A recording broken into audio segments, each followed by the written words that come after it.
बच्चों आज हम समझने जा रहे हैं nature of excretory products in relation to habitat. इस हेडिंग को समझते हैं।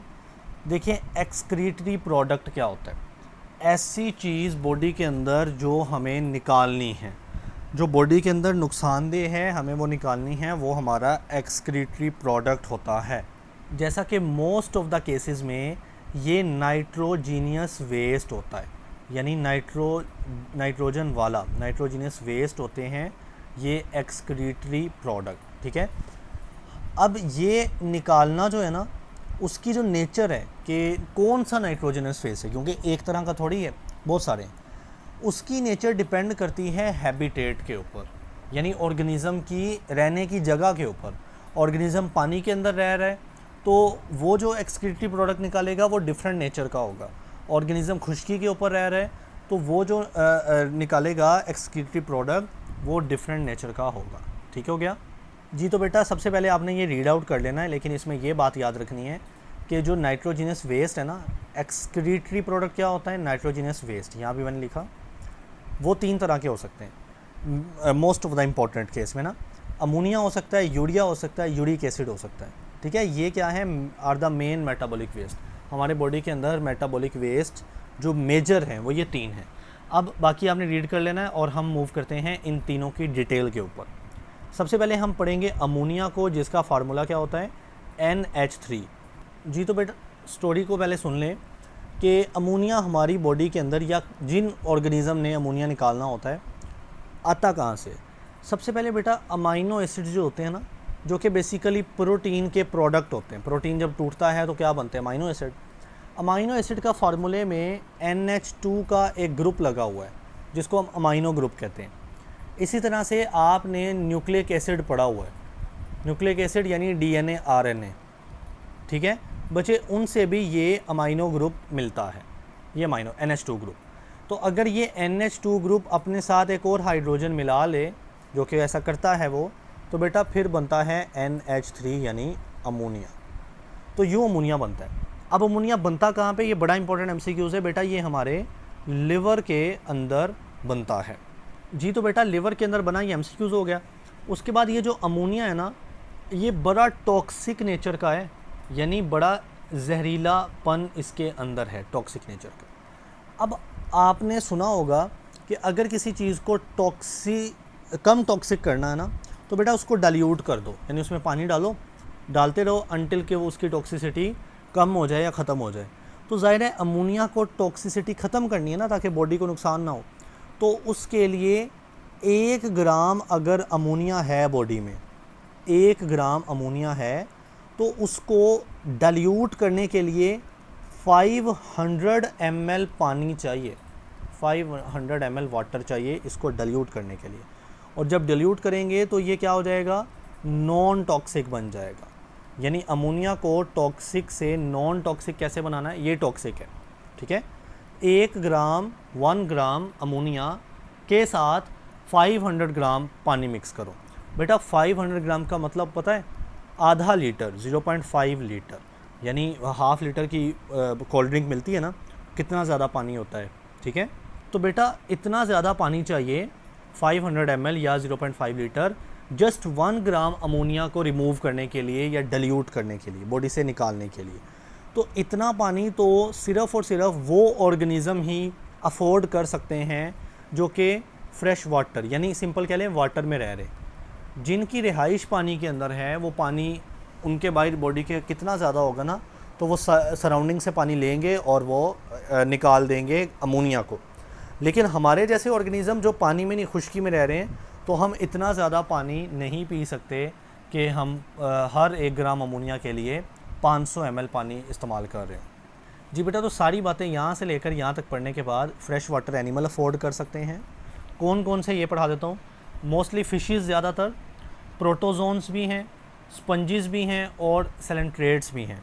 ये सारे नाम 2-3 याद रहना चाहिए आपको कि ये वो हैं जो अमोनिया को निकालते हैं एज एन एक्सक्रीटरी प्रोडक्ट या वेस्ट प्रोडक्ट। ठीक है, अब नेक्स्ट हमारे पास क्या है, यहाँ से आपने पढ़ना है, कहता है animals which excrete ammonia as the major nitrogenous waste are called ammonotelic, यानी ऐसे एनिमल्स जो कि अमोनिया को निकालते हैं ना नाइट्रोजनस वेस्ट के तौर पर, बेटा उन एनिमल्स का नाम है अमोनोटैलिक एनिमल।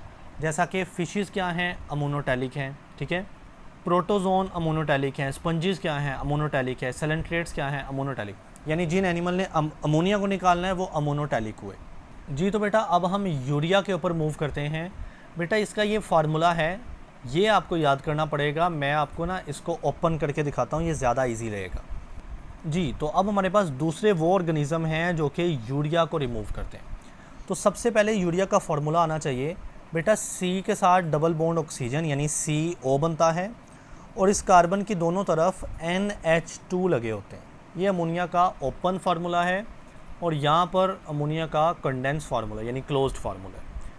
अब यूरिया कौन से ऑर्गेनिज़म निकालेंगे? बेटा वो ऑर्गेनिज़म जो टेरेस्ट्रियल हैं, टेरेस्ट्रियल यानी खुश्की वाले, क्योंकि पानी वाले तो बहुत सारा पानी रखते हैं ना और वो अमोनिया को निकाल सकते हैं प्लेंटी ऑफ वाटर, ढेर सारा पानी इस्तेमाल करके, लेकिन हम ये काम नहीं कर सकते क्योंकि हम टेरेस्ट्रियल हैं, हम यूरिया की कैटेगरी में आते हैं, ठीक है, इंसान। तो इसकी एग्जांपल समझ आ गई कि हम ह्यूमन जो हैं वो यूरिया को निकालेंगे। तो सबसे पहले हमारी बॉडी में भी पैदा अमोनिया ही NH3 होता है, समझ रहे हो, हमारी बॉडी में भी अमोनिया होता है, लेकिन अमोनिया को निकालना हमारे लिए पॉसिबल नहीं है। इतना पानी कहाँ से आए? तो बेटा हम अमोनिया को एक साइकिल के ज़रिए यूरिया में तब्दील करते हैं और इस साइकिल का नाम होता है यूरिया साइकिल, यूरिया साइकिल। और ये भी कहाँ पे ऑपरेट होता है? ये भी लिवर के अंदर काम करता है, यानी हम बॉडी के अंदर मौजूद अमोनिया को एक साइक्लिक प्रोसेस के ज़रिए बेटा यूरिया बना देते हैं और यूरिया फिर हम निकाल सकते हैं बॉडी से। अब बेटा ये आपको MCQ आएगा कि यूरिया बनता कहाँ पे है? लिवर में। लेकिन एक और बात को सुने ज़रा, यूरिया लिवर में बन गया लेकिन बॉडी से बाहर कौन निकालेगा? हमारी किडनीज़।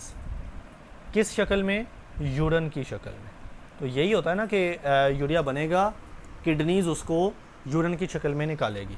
तो ये भी एक MCQ है कि यूरिया को बॉडी से बाहर कौन निकालती है? किडनी। यूरिया को बनाता कौन है? लिवर, याद रखिएगा।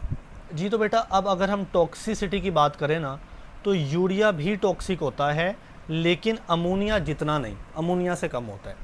इसलिए अगर आप यूरिया का 1 ग्राम लेते हो, 1 ग्राम अगर यूरिया आपके पास हो बॉडी के अंदर, वो टॉक्सिक है, ज़ाहिर है, ठीक है, इतना नहीं है लेकिन है ज़रूर। तो अगर आपने उसको नॉन टॉक्सिक लेवल पे लेके जाना है, नॉन टॉक्सिक लेवल, तो ज़ाहिर है आपको क्या करना पड़ेगा? डाइल्यूट करना पड़ेगा। कितना पानी चाहिए डाइल्यूट करने के लिए? 50 ml एग्जैक्टली। पहले कितना चाहिए था? 500 ml, अब कितना चाहिए? 50 ml। यानी अगर 1 ग्राम यूरिया हो और उसको डाइल्यूट करके नॉन टॉक्सिक लेवल पे लेके जाना हो, so you just need the 50 ml water. ठीक है बच्चे, ये सारा यहाँ से लेकर यहाँ तक ऑलमोस्ट हमने पढ़ा है, एक एक बातें सेम है, पढ़ लेना। इसकी एग्जांपल नहीं लिखी हुई पूरा, लेकिन आप ये याद रख लें ह्यूमन जो हैं वो क्या हैं? यूरिया निकालने वाले ऑर्गेनिज्म है, ठीक है। उसके बाद कहता है द एनिमल, वो एनिमल विच एक्सक्रीट यूरिया, जो कि यूरिया निकालते हैं as their major nitrogenous waste product. Nitrogenous waste हमारा मेजर कौन सा होता है? यूरिया होता है, तो हम कहलाते हैं यूरियोटैलिक, ठीक है।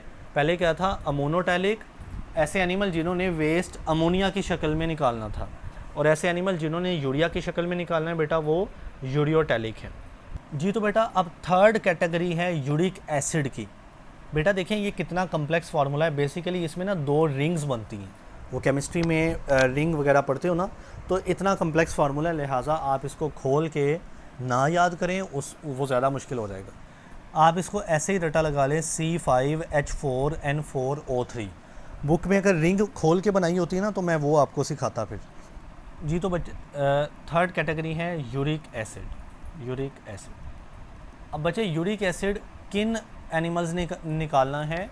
जिनमें पानी की सप्लाई मज़ीद शॉर्टेज है, जैसा कि बर्ड्स के पास है। बर्ड्स जो हैं वो पानी बहुत कम इस्तेमाल करते हैं और वो मोस्टली हवा में रहेंगे, पानी से दूर रहेंगे, ठीक है। तो इनके अंदर ये भी काबिलियत नहीं है कि 1 ग्राम के लिए 50 ml भी अफोर्ड कर सके, जैसे कि हम कर लेते हैं ना 50 ml, तो ये उतना भी नहीं कर सकते। तो बेटा इसलिए इनकी बॉडी में जो यूरिया है ना वो तब्दील हो जाता है किस में, यूरिक एसिड के अंदर, यूरिक एसिड के अंदर। अब यूरिक एसिड पानी के अंदर बहुत कम सॉल्युबल होता है, ठीक है। अब ये भी थोड़ा टॉक्सिक है, यूरिया टॉक्सिक था, उससे बहुत कम टॉक्सिक है यूरिक एसिड, लेकिन फिर भी इसको नॉन टॉक्सिक लेवल पर लेकर जाना है बिल्कुल। तो उसके लिए क्या करना पड़ेगा, डाइल्यूट करना पड़ेगा। सो बेटा अगर बॉडी के अंदर 1 ग्राम यूरिक एसिड हुआ ना तो जस्ट 1 ml पानी चाहिए, 1 ग्राम के लिए 1 ml पानी चाहिए, तो वो नॉन टॉक्सिक लेवल पे पहुंच जाएगा एंड देन उसको एक्सक्रीट कर दिया जाएगा। बात समझ रहे हो। तो अब अगर हम कंपैरिजन करें ना क्विकली, तो अमोनिया था, अमोनिया सबसे ज़्यादा टॉक्सिक, 1 ग्राम अमोनिया के लिए 500 ml पानी चाहिए, ठीक। उसके बाद है urea less toxic, 1 gram urea के लिए 50 ml पानी चाहिए।